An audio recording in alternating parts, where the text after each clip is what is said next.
Hi, beautiful people. While this is fresh in my mind, I just wanted to share. So today I had a Zoom meeting with some beautiful friends from around the world. We'd met during lockdown through a training program, and one of the ladies in the group had suggested that we might want to set up our own group to keep in touch when it was finished.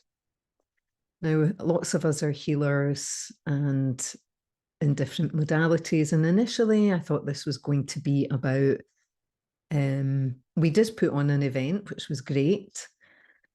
And we thought that's what it was going to be all about. However, what we quickly learned was that actually this was a container, a safe container for us all to grow and learn about ourselves and develop and evolve. And what was magical about this, these people, like myself, are all highly sensitive people. And we learned a lot about communication. We learned a lot about our insecurities. We learned a lot about how we perceive things and what we think. And it was invaluable because the highly sensitive people, for whatever reason, I'm not sure that it's all trauma related. Yes, this kind of thing can be a trauma response, but it seems to be just something that's quite inherent in the highly sensitive. The wanting to please people, the not wanting to hurt people, being very conscious of other people's feelings. Maybe that's because we pick up so much, putting others before ourselves a lot, and taking everything on board as us having done something wrong. So let me give you an example of one of the things that I found really useful. We were having a meeting one day, and before everyone had arrived, I was speaking about something, and then everybody had arrived, and it was time for the meeting to start. And the person who was leading the meeting had said, "Oh, right, we better get going." So I stopped talking, and we had the meeting, and it was all good.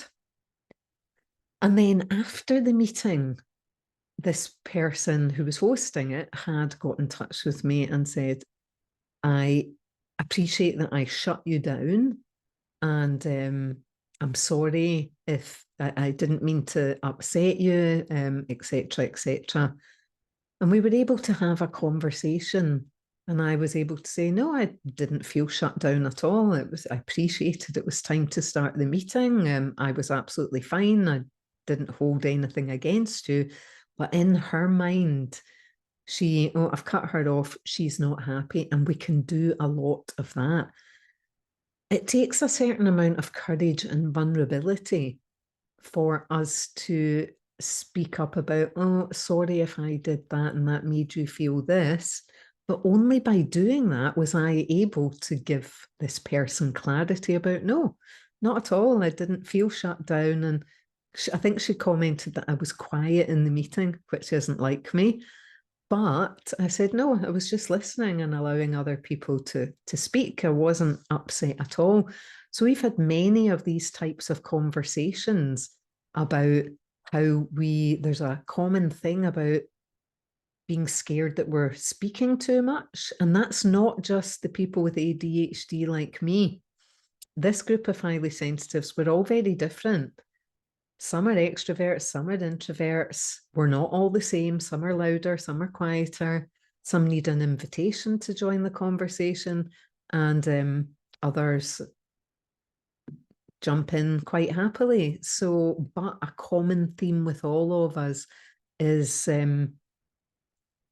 worrying about getting things wrong, worrying about upsetting other people, taking up too much space, being too much, saying too much. And that seems to be a common theme. So it's probably just, and certainly as children, we don't, so much goes on in our heads and we don't ever vocalize it. So I really just wanted to highlight that as something to be aware of. I don't know why we're like that. I know with people pleasing, etc., absolutely that can be partly a trauma response. because that's very much, if I keep everybody happy, then I won't be attacked. And that can come from experiences that we've had. There's certainly an amount of societal conditioning here, particularly with women, where, and as I was growing up, children should be seen and not heard. And yeah, women are very much conditioned and programmed to put others before them in this patriarchal society. And that can continue into life. And actually, when we're putting other people's needs before our own all the time, that can lead to a huge amount of resentment. And this absolutely does not relate just to the younger ones. This relates to women of my age. I am a recovering people pleaser. And it's quite interesting as well, because as somebody with suspected autism / ADHD, I would say ADHD is a bigger part of me. I'm awaiting a diagnosis, but I have learned a lot, and I would bet my bottom dollar. I need to get back to that. So people like me, because I'm direct, because I call a spade, and in certain places, in certain ways, it's like a compulsion to speak up for the underdog, to speak up about things that I think are wrong, to give an opinion. But people had no idea at all how much I kept to myself and didn't speak up. So it's really quite interesting. So yeah, just an awareness of when we are always putting other people before ourselves, it can lead to resentment. And if we can start to look after ourselves and put our needs first, that's not selfish. You know, we're kind of taught not to be selfish. And actually, in all the healing circles and spiritual teachings right now, it's all about learning to love yourself. So putting everybody before you, that's not self-love. But there's this real not wanting to be selfish. But if we can learn that actually when we fill up our own cup first, then we're giving much more. We're still going to be giving. That's our makeup. But then we can give from a full cup. We can give from a place of having it to give, rather than coming from a depleted place where that resentment kicks in. So that's another thing that I would like to just highlight and give that some thought. And it's things to be aware of with your children. Teach them when you notice it. For example, I think at a children's party, there was somebody with ADHD, and there was someone with other neurodiversity going on, but they were always very obliging, very easygoing.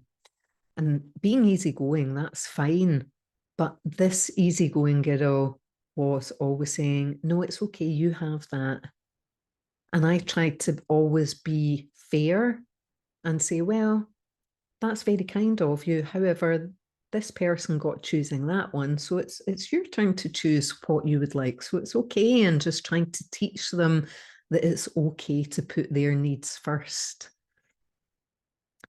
And again, well, this goes into teaching people to put their needs first. And it's really important for the neurodiverse and the highly sensitive, because that doesn't seem to be inherent within us.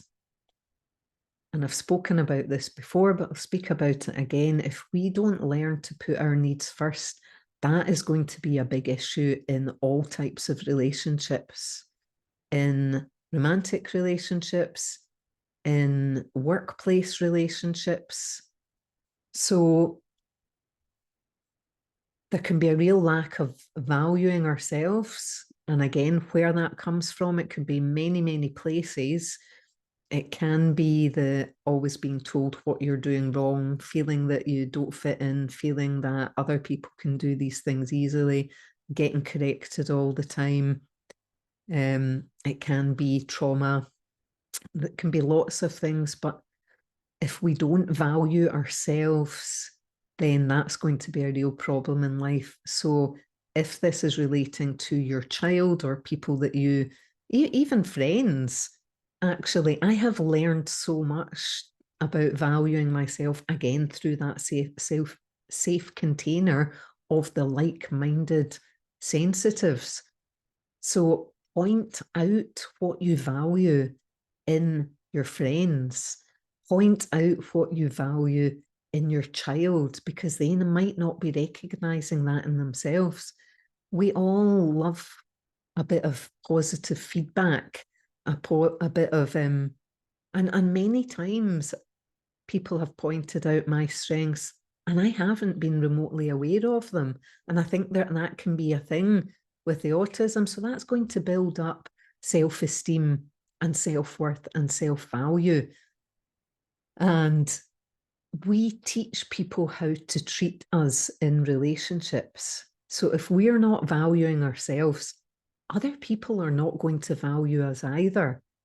And particularly for females, all genders, but I'm thinking of females in romantic relationships. If we don't teach them to value themselves and to put their needs first, this is where it gets into really tricky territory when it comes into relationships at a party. It might not be a relationship, it might be at a party. Add some alcohol into the mix, and I would bet very good money that there are many females that fall into the category of having had sexual relations to whatever degree with somebody that actually, the truth be told, that's not really what they wanted. And I'm not saying that the person has forced themselves on them, but they have not been able to, they've not wanted to upset them. They've been putting the other person's needs before theirs. They've not really known how to say no. So we need to teach the highly sensitives in particular how to say no. And it's got to be a strong no in certain cases. It's not got to be a wishy-washy no, because a wishy-washy no can be taken as a maybe and then just get pushed a wee bit further.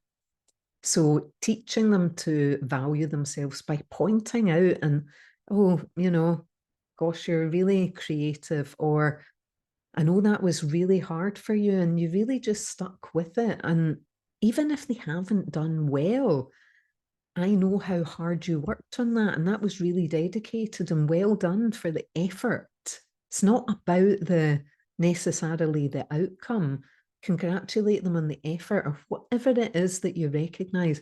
Make sure you point out their strengths, because I can guarantee you the current parenting model, and if we are carrying on parenting that wasn't so positive from ourselves because that's what we learned, we can unconsciously be doing that. So if we think about how many times we're saying, no, no, no, don't do that, that's wrong, don't do that, no. How many times do we balance that with the positive feedback? Because highly sensitive people take things on really strongly and they hate failing. They can get really embarrassed about things that aren't even necessarily a big deal. They can take a telling off really badly. So often it's about pointing out as gently as possible what was wrong, what could have been done better, taking everything as a teaching moment, because often they're doing things wrong and not realizing that it is wrong. So it's definitely correcting, but teaching them a better way to do it, if that makes sense. I hope I'm making sense. So I hope that's given you a wee bit of food for thought, and I'll leave it here, and I'll be back again soon. So as always, please like, subscribe, share, comment. I do love to hear your comments, and any questions, please ask either through the comment section or through my other channels, all of which I think are listed in my bio.